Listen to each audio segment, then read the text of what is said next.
ছুটেছে তাই, ঝুমঝুম ঘন্টা বাজছে রাতে, রানার ছুটেছে খবরের বোঝা হাতে। এবার কোচবিহার মিলন সংঘের থিমে কিন্তু রয়েছে বিভিন্ন ধরনের লেটার বক্স এবং চিঠি। সাথে কবি সুকান্ত ভট্টাচার্যের ১০০তম জন্মদিবসে তাকে শ্রদ্ধা জানিয়ে তারা এই মণ্ডপ তাকে উৎসর্গ করেছেন। এখানে আমরা চারিদিকে দেখতে পাচ্ছি বিভিন্ন ধরনের পোস্টকার্ড এবং লেটার বক্স রয়েছে, বিভিন্ন স্বনামধন্য মানুষদের লেটার বক্স। এখানে রয়েছে বিভিন্ন দর্শনার্থী, আমরা তাদের সাথে কথা বলে নেব। এখানে রয়েছে বিভিন্ন ভলেন্টিয়ার, আমরা কথা বলে নেব তাদের সাথে। কেমন পুজো কাটছে, কি প্ল্যান রয়েছে? সেই ভালো। কিরকম মানুষ আসছে? ভালো। এবার পুজোর পিছনে কি থিম রয়েছে, ঠাকুর কিরকম? ঠাকুরটা আমাকে অনেকটাই ভালো লাগছে। আমি এই ক্লাবেরই সদস্য। আমাদের পাড়ার মহিলারা অনেক খাটাখাটনি করে, অনেক চিন্তা করে এই পুজো প্রতি বছর করে থাকে। এবার পুজোর আমাদের 22 বছর, তা ভালোই লাগছে। পাড়ার মহিলারা করেছে। এখন বাকি আরও যারা দর্শনার্থী আসছেন তারাও দেখছেন, তারাও বলছে ভালো লাগছে। এতেই আমাদের কষ্ট সার্থক।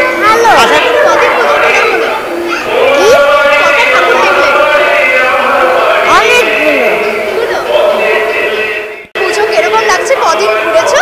একবারে পুজো অনেক ভালো লেগেছে, একদম ঘুরেছে। কটা জামা হলো পুজো?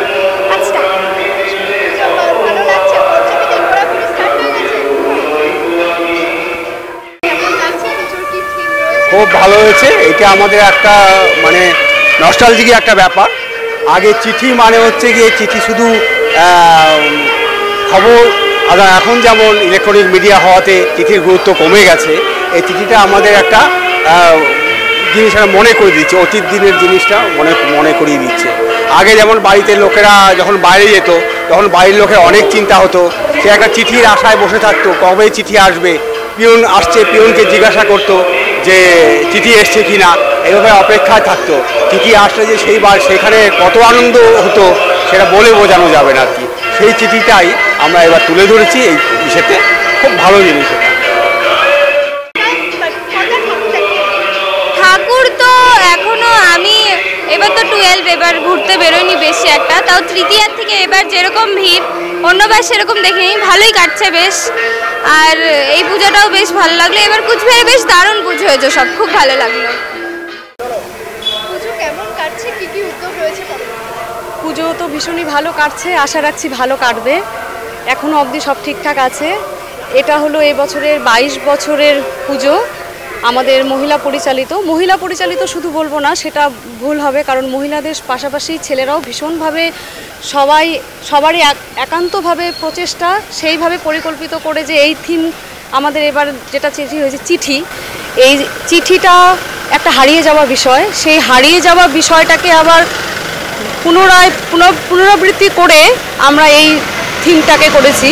এই থিমের যারা মেন সেটা হলো লোকাল শিল্পীদের দিয়ে করানো হয়েছে। লোকাল শিল্পী, ওদের যে আছে, ওদের টিমটার নাম নৈবেদ্য, ওদেরকে দিয়ে আমরা করিয়েছি কাজটা। কিন্তু ভীষণ ভালো একটা বিষয় যেটা একদম আজকালকার দিনে ছেলেমেয়েরা সারাক্ষণ মোবাইল অ্যাডিক্টেড, ভীষণভাবে ওরা মোবাইলে মানে মগ্ন থাকে, যার দরুন কী হয়, ওরা চিঠির যে একটা মাহাত্ম্য ছিল সেই মাহাত্ম্যটা ধরতে গেলে ওরা কিছুই জানে না এখনকার জেনারেশনের বাচ্চারা। আমরা যতটুকু পেয়েছি, কিন্তু বর্তমান যুগে এখনকার বাচ্চারা এই বিষয়টা সম্পর্কে জানেই না। সেই হারিয়ে যাওয়া বিষয়টার উপর ভিত্তি করে এবারে আমাদের খাগড়াবাড়ি মিলন সংঘের পরিচালনায় এবছরের 22 বছরের এটা পুজো, সেই থিম চিঠি। আশা করছি প্রবীণদের পাশাপাশি নবীনদের মন কাড়বে, আশা রাখছি। পুজো সবার ভালো কাটুক, শুভ শারদীয়া। এবং আমাদের এই মিলন সংঘের প্রত্যেকটা সদস্যার তরফ থেকে আপনাদের সবাইকে শুভ শারদীয়া। পুজো ভালো কাটুক, আসুন সবাই দেখুক, এটাই। পুজোর কি কোনো নতুন উদ্যোগ রয়েছে এবার ক্লাব থেকে? আর কত বছরের পুজো চলছে? এবার 22তম পুজো চলছে। নতুন উদ্যোগ বলতে আমাদের ওই চিঠি থিম নিয়ে হচ্ছে। তো ও তো বললো ছোটরা এগুলো নিয়ে মোবাইল নিয়ে অ্যাডিক্টেড হয়ে যাচ্ছে, সেই জন্য এটাতে একটা নতুন নিয়ে।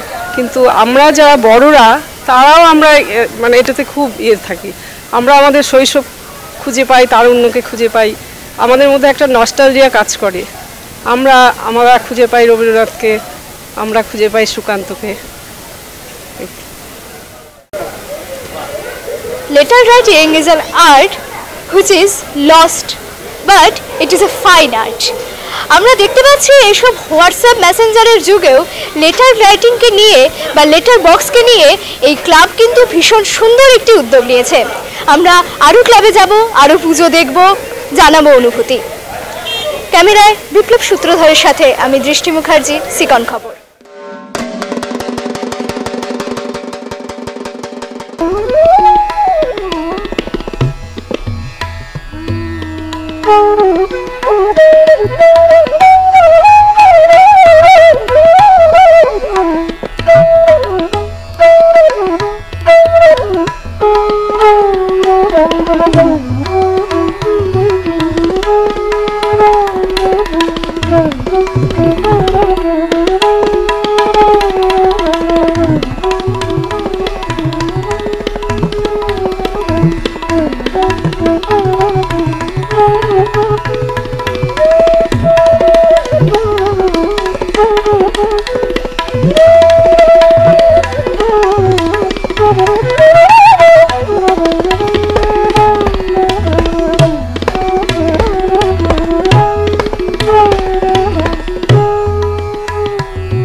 আমরা চলে এসেছি এবার তরুণ সংঘে। এখানে কিন্তু এবার রয়েছে তাদের রজত জয়ন্তী বর্ষ। রজত জয়ন্তী বর্ষে তাদের মূল আকর্ষণগুলির মধ্যে রয়েছে বাঁশের কাজ, সাথে রয়েছে সেলফি জোন এবং বিভিন্ন সাংস্কৃতিক অনুষ্ঠান। আমরা এখানে কিছু দর্শনার্থীদের সাথে গল্প করে নিই। পুজো কেমন কাটছে, কেমন ঘুরছে? আজ তো প্রথমবার বেরিয়েছি, ভালোই লাগছে। জাস্ট বেরিয়েছি, এটাই প্রথম। হ্যাঁ, এটাই মানে পূজা প্যান্ডেলে আমরা ফার্স্ট এসেছি, এটাই। আপাতত তো ভালোই লাগছে, খুব প্যান্ডেলও খুব ভালো আর মায়ের মূর্তিও খুব ভালো, তো দেখছি কোথায় যাওয়া যায়। দেখতে পাচ্ছি কমিটির লোকজনও রয়েছেন, আমরা কথা বলে নেব। এবারে পুজো মণ্ডপের থিম কি রয়েছে? এবারে পুজো মণ্ডপের থিম হলো এই পরিবেশ হোক শান্তিময়। আর এটা আমাদের 25 বছরের পুজো, রজত জয়ন্তী বর্ষ। তো সব কিছু আমাদের সাধারণভাবেই করা, মানে প্রাকৃতিকভাবেই করা আমাদের এই পুজোটা। সবার যাতে ভালো লাগে সেজন্য চারদিকে সাধারণভাবে সব কিছু দেওয়া আছে। বাঁশ টাস দিয়ে আমাদের সামনের মণ্ডপ সজ্জা এগুলো করা। আর তো মাকে হলো সাধারণ গয়নাতে, সোনার গয়নাতে সাজানো। পরবর্তীতে কি কিছু নতুন উদ্যোগ রয়েছে? না, নতুন কিছু নেই, যা করা হয়েছে সেটাই। এটা আমাদের হচ্ছে 25 বছর রজত জয়ন্তী। চাচ্ছি যে এই দিন কটা খুবই ভালো সবার জন্য কেটে যাক, আর হচ্ছে আমরা যেন মানে সবার ভালো করে পরের বারও আরও যত ভালো হয় সেটার চেষ্টা করব। এটা হচ্ছে আমাদের। সবে পঞ্চমী, পরবর্তীতে কি আরো কি মনে হচ্ছে, কি আশা রয়েছে? আরও ভালো হবে, ফাংশন হচ্ছে, সাংস্কৃতিক অনুষ্ঠান আরও ভালো হবে, লোকজন আরও আসবে, আরও হবে, দর্শনার্থী আরও আসবে, এটাই আশা করি। এর থেকে সামনের বছর আরও ভালো হবে, এটাই আশা করি।